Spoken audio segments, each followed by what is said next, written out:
This is the top 10 proven ways to save money. Start with the debt that you already have. If you're attempting to save money by budgeting, but still have heavily debt, you gotta start small. You have to pay the minimum amount of debt each and every single month, plus some. You gotta chip away at it slowly. You can really determine this by adding up how much money you spend each month on the debt repayments. When you are no longer required to pay interest on your debt, you can easily put the money into savings, which will increase your ability to become financially free. I want you to imagine what you are saving towards. This could be one of the biggest purchases in your life: a new car, a nice house, an apartment, a second home. It really just depends. You have to set saving goals and a deadline if you need some inspiration to start saving. Once you have the goal, it's much easier for you to reach your goal because you have something in writing. As Earl Nightingale said in his strangest secret, a ship with the destination is bound to reach the destination.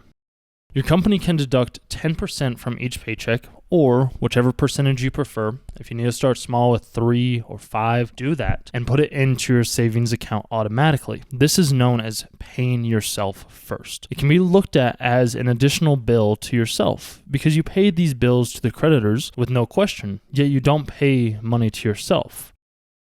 It's not simple to stop smoking. I understand that. But if you smoke a pack and a half a day, you might be losing almost $3,000 a year. Imagine having $3,000 back into your pocket each and every single year. What could you do with that? The Center for Disease Control reports that the percentage of Americans who smoke has dropped below 20% for the first time since the mid-1960s. And smoking doesn't just have to apply to tobacco. It can apply to other products as well. So cut that out entirely and you'll be saving a lot more.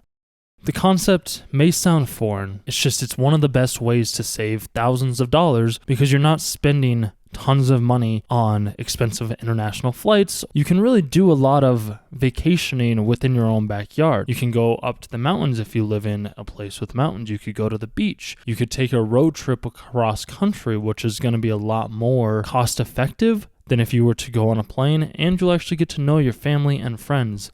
You might be thinking, spending to save? That doesn't make sense. Some appliances in our homes might not be the most cost efficient. A lot of people are changing their light bulbs to be more cost efficient. You can upgrade your microwave, your dishwasher, your refrigerator, your oven to be able to save more money. You can also get a new thermostat as well, which can auto detect when to turn on, when to turn off, when to use the heat, when not to use the heat. It's a way to save money in the long run, but it's going to cost you some money up front. You can save 3 to 5% on energy bills by lowering the water heater's thermostat by 10 degrees Fahrenheit. Additionally, installing an on-demand or tankless water heater can result in savings of up to 30% when compared to a conventional storage water tank heater.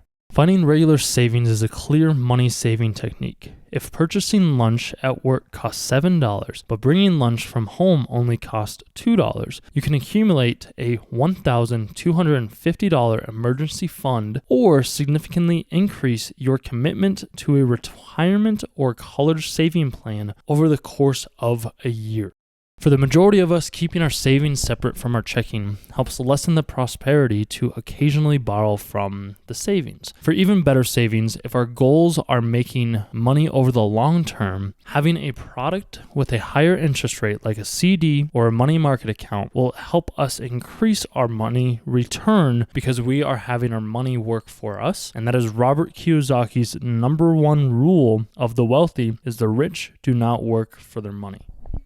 Are you spending $20 every week on snacks or drinks at the vending machine at the office? You are taking $1,000 a year out of your budget for drinks and snacks. Doesn't really make sense. The habit will suddenly add up to a sizable cost, and it's why it's a good idea to look big picture of how much you're spending annually. Think of buying a cup of coffee for $5 each morning. By doing this every morning, you're spending $1,300 a year on coffee, where there's a better option. You buy a Keurig, costs about $100, you get 120 K-Pods from Costco for about $40, and now your cup of coffee is around 34 cents, and you're only spending around $100 to $125 on coffee annually.